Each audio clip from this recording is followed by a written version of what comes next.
Бұл вакцина деген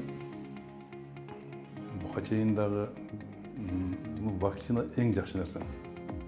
Вакцина адамзатты сактап калды десек болот да. Канчалаган эпидемиялар, пандемиялар болду. Ошонун баардыгынын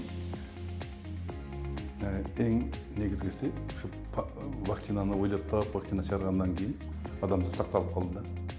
Буга чейин бир эле канча чумалар болду, башка оорулар болду. Пандемиялар чейин барганда. 20-20 жылы, 21 жылы мына бүтпөгөн COVID-19 деген келди. Бул күтүлбөгөн жерден болду десек да болот. Анан эми мунун биринчи волнасы толкуну болду дейт, экинчи толкуну болду дейт, үчүнчү толкуну келе жатат. Бул орунун биротоло жеңиштин эле бир жолу бул вакцинаны ойлоп таап, туруктуу жакшы вакцинаны ойлоп таап, баягыдай осложнение бербей турган элде сөз бар, вакцина алдык, кээ бирде осложнение болду, балама мындай болду деген сөздөр болот. Миңден бир случай болуп калышы мүмкүн.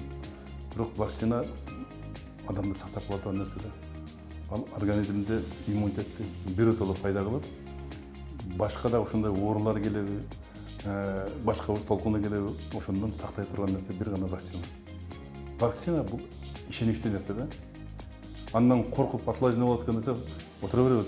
Канча кишибизди жоготтук билесиңер да. Ошону жоготпоштун эң алдын ала чарасынын бири ушул вакцина.